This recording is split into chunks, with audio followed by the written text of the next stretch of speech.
Ada yang saya tambahkan teman-teman sekalian karena sangat berhubungan dengan tokoh kita Abu Ubaidah radhiyallahu anhu, adalah salah satu yang harus diyakini oleh seorang muslim dalam agama ini. Apapun yang dijanjikan oleh Nabi SAW dan disebutkan sebagai sebuah perintah atau janji, maka semestinya setiap muslim mengejarnya, tidak boleh disia-siakan apapun itu, ya. Dan apapun yang dilarang, sekecil apapun ditinggalkan sama dia. Salah satu yang ingin saya titik beratkan di sini adalah apa yang dijanjikan oleh Nabi SAW atau disebutkan harus dijadikan sebagai target. Seperti misalnya, ada satu wilayah di muka bumi ini yang banyak kaum muslimin lupakan. Dilupain memang. Mereka tidak mau tahu sejarahnya, mereka tidak mau mengunjunginya, mereka tidak mau memasukkan dalam doa misalnya untuk supaya membantu kalau ada muslimin di sana yang sedang tertindas. Tidak mau terlibat, ya, dalam andil misalnya pembangunan, perbaikan. Itu adalah Masjid Aqsa di Palestina. Ini yang banyak muslimin lupakan, gitu kan. Dan ini ternyata ada janji Nabi SAW yang sangat kental di sini yang banyak umat Islam tidak tahu, teman-teman. Saya mulai dengan surah Isra ayat 1. Allah SWT sebutkan tentang Masjid Aqsa, atau sering disebut juga dengan Baitul Maqdis, rumah yang tersucikan. Banyak orang cuma tahu, oh iya itu kiblat pertama umat Islam, oh iya di sana ada muslimin sedang dijajah oleh Yahudi. Terus apalagi saudaraku, ada yang kamu tahu nggak tentang Palestina, tentang Masjid Aqsa? Nol, banyak tidak ada jawaban. Masjid Aqsa, Aqsa adalah maknanya jauh, sangat jauh. Jadi katakan Masjid Aqsa, masjid yang jauh. Kenapa? Karena pada zaman itu antara Mekah dengan Palestina, kalau mau menunggangi kuda tercepat itu 1 bulan. Jauh jaraknya.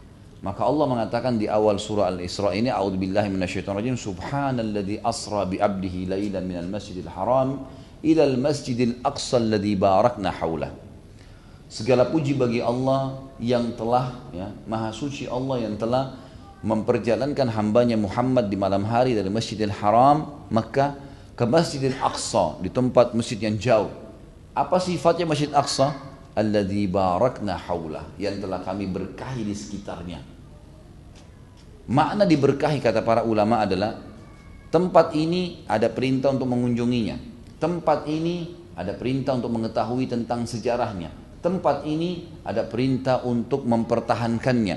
Barakna haula, Allah SWT berkahi. Dan penyebutan tentang masalah berkah ini bukan cuma satu dua ayat, teman-teman, dalam Al-Quran. Banyak ayat, diantaranya yang saya nukil cuma sebagian, ya. Di antaranya adalah hadis atau ayat firman Allah Subhanahu wa taala. Musa alaihissalam berkata kepada kaumnya di dalam surah Al-Maidah, ya, urutan 5, ayatnya ayat 21 sampai 22. Tentu ada ayat ini saya tulis sampai kurang lebih ayat 24. Saya bacakan semua aja. Ayat 20 sampai ayat 24. A'udzubillahi minasyaitonirrajim. Wa idh qala Musa liqaumihi ya qaumi dzkuru ni'matallahi 'alaikum idh ja'ala fikum anbiya'a wa ja'alakum mulukan wa ataakum ma lam yuti ahadan minal alamin. Ingatlah ketika Musa berkata kepada kaumnya Bani Israel, ingatlah selalu nikmatnya Allah kepada kalian pada saat dia mengutus banyak nabi-nabi dari kalangan kalian, dari Bani Israel, dan telah menjadikan sebagian kalian dan sebagian nabi kalian itu dari keturunan kalian, ya, dari jalur nasab kalian, raja-raja, dan memberikan kepada kalian banyak kelebihan yang tidak diberikan kepada orang-orang, ya, seluruh alam semesta ini.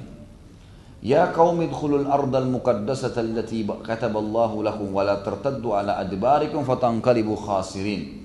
Waktu itu Allah Subhanahu wa taala menyuruh Nabi Musa alaihissalam untuk menyuruh pengikutnya masuk ke Palestina, tinggal di Palestina. Dan Palestina ini disebutkan dalam ayat 21, wahai kaumku, kata Musa, masuklah ke bumi yang muqaddasah.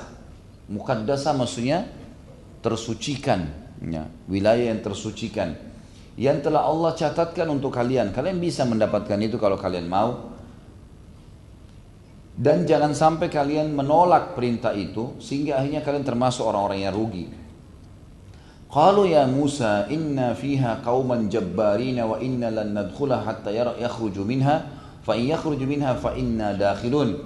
Mereka berkata, Bani Israel malas untuk berperang, mereka punya rasa takut, tidak mau. Sudah ketahuan memang sifat-sifat yang disebutkan dalam Al-Quran. Lalu mereka berkata, wahai Musa, di dalamnya ada kauman jabbarin, ada orang-orang yang kuat, kekar, perkasa. Waktu itu adalah orang-orang Adnaniyin namanya, gitu kan? Orang-orang suku asli Arab yang memang tinggal di Palestina dan sampai sekarang mereka yang penghuni asalnya itu. Sudah dulu mereka sudah tinggal, penghuni asal. Orang-orang Bani Israel tidak berani, mereka mengatakan di dalamnya ada orang-orang yang kuat, perkasa. Dan kami tidak mau masuk ke sana sampai mereka keluar. Ya. Kalau mereka keluar, baru kami masuk. Tidak mau berperang.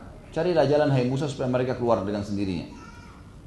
Qala rajulani minal ladzina yakhafuna an'ama Allahu 'alaihim adkhulu 'alaihimul bab fa idza dakhaltum fa innakum ghalibun. Kebetulan ada dua orang dari pengikut Musa alaihissalam yang berakal. Mereka berkata, wahai kaumku, masuklah kalian, ikuti perintah Musa.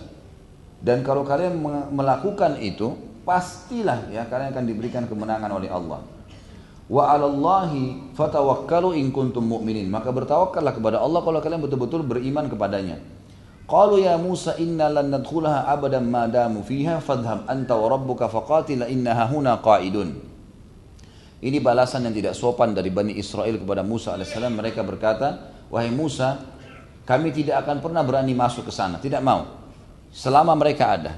Maka pergilah kamu berdua dengan Tuhanmu saja, perangi mereka dan kami tunggu di sini sampai kalian menang, baru panggil kami. Ini ketidaksantunan mereka. Tapi saksi bahasan kita adalah ayat 21-nya. Disebutkan ardal muqaddasah, ya, bumi yang ya, termuliakan. Kemudian juga disebutkan dalam ayat lain tentang masalah wilayah Palestina ini. Surah Al-Anbiya, surah nomor 21 ayat 71. 21 surah 21 ayat 71. A'udzu billahi minasyaitonir rajim wa najjaynahu wa lutan ilal ardi allati barakna fiha lil alamin. Dan kami selamatkan Ibrahim alaihissalam pada saat ya Namrud dibinasakan oleh Allah Subhanahu wa taala karena ingin membakarnya lalu tidak bisa. Dan pada saat itu yang beriman, salah satu yang beriman kepada Nabi Ibrahim alaihissalam adalah Nabi Lut, keponakannya sendiri. Maka kata Allah SWT, dan kami selamatkan Ibrahim dan keponakannya Lut ke bumi yang telah kami, atau ke bumi ya, atau ke tanah ya, wilayah yang telah kami berkahi untuk seluruh alam semesta. Jadi malah Palestina bukan cuma sekedar berkah untuk orang yang ada di situ atau sekitarnya, tapi allati barakna fiha lil alamin. Kami berkahi wilayah Palestina itu untuk seluruh alam semesta ini. Ini satu hal yang luar biasa nih. Kemudian surah Al-Anbiya juga, surah nomor 21 ayat 81 juga Allah Subhanahu wa taala mengatakan, A'udzu billahi minasyaitonir rajim wa li Sulaiman ar-riha 'asifatan tajri bi amrihi ila al-ardi allati barakna fiha wa kunna bi kulli syai'in 'alimin. Dan Sulaiman telah kami berikan, kata Allah Subhanahu wa taala, angin yang bisa ya, jalan sesuai dengan perintahnya. Sulaiman alaihissalam tidak pakai tidak pakai jalan kaki, tidak pakai kuda lagi, tapi beliau sudah tinggal angin. Ya, bahkan dari singgasananya ke kamar tidurnya itu pakai angin, sudah tidak jalan lagi. Ini satu mukjizat yang diberikan oleh Allah SWT. Satu mukjizat yang diberikan oleh Allah. Maka kata Allah SWT, dan Sulaiman kami berikan angin yang bisa jalan sesuai dengan perintahnya kepada bumi yang kami telah berkahi, dan kami sangat mengetahui segala sesuatunya, kata Allah.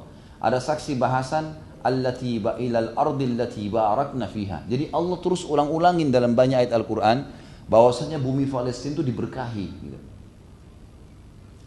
Kemudian juga disebutkan surah Saba, surah nomor 34 ayat 18. A'udzu billahi minasyaitonir rajim wa ja'alna bainahum wa bainal qura allati barakna fiha quran zahiratan wa qaddarna fiha siru fiha layaliya wa ayyaman aminin. Jadi bagi penduduk Saba, tentu negeri Yaman ya, dikatakan Allah SWT, dan kami jadikan antara penduduk Yaman dan negeri yang kami berkahi ada kampung-kampung atau kota-kota yang kelihatan, dan kami telah tentukan jarak masing-masing. Maka jalanlah, laluilah dari Yaman ke Palestina itu, kata Allah SWT, beberapa malam ya beberapa malam dalam keadaan tenang dan aman. Allah jaga. Saksi bahasan di sini dikatakan wa bainal qura allati barakna fiha, dan ada negeri dari Yaman ke negeri yang kami berkahi, maksudnya Palestina.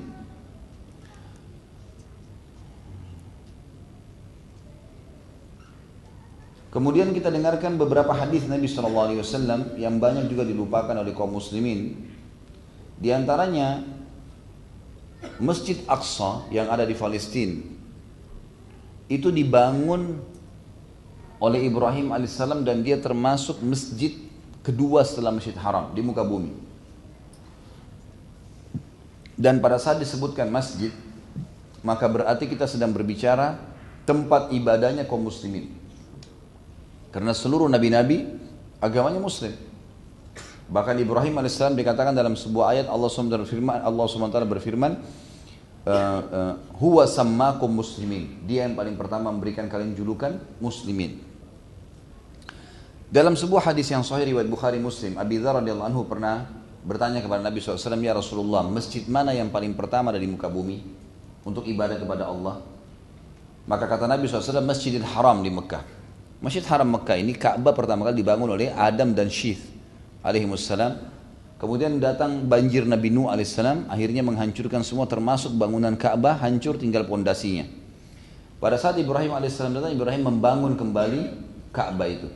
Maka dianggap dia masjid pertama yang dibangun, gitu kan? Karena setelah itu Allah SWT perintahkan untuk tawaf, gitu kan, di situ memanggil orang-orang untuk haji dan seterusnya. Lalu kata Abi Dzar, lalu masjid apa lagi ya Rasulullah?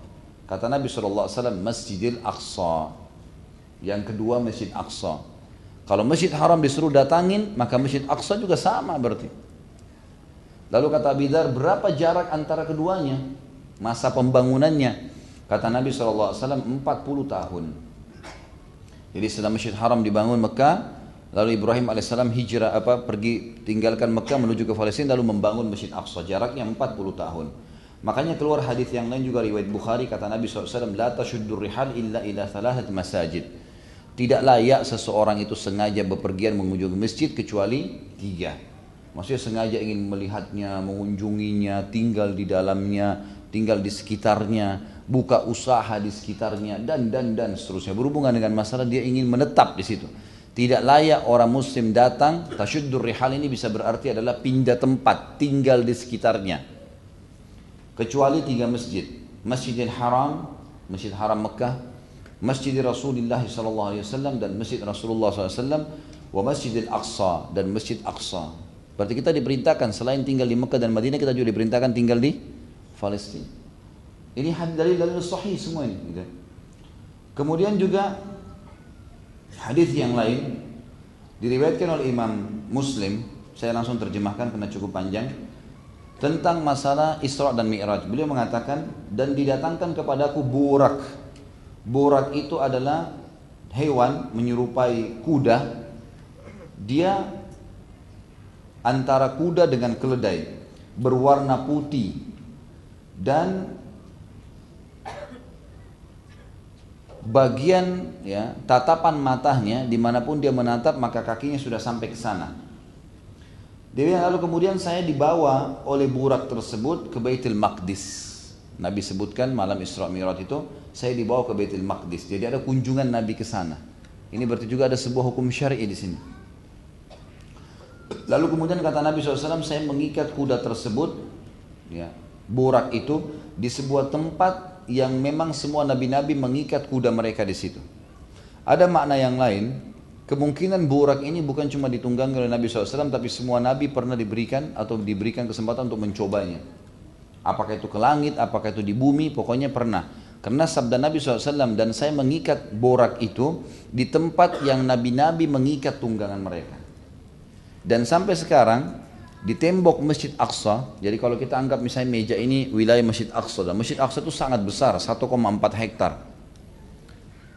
Ada salah satu sisi temboknya, kalau saya tidak salah itu sisi timurnya Masjid Aqsa kalau kita menghadap kiblat. Itu sisi temboknya orang-orang Yahudi jadikan sebagai tembok peratapan.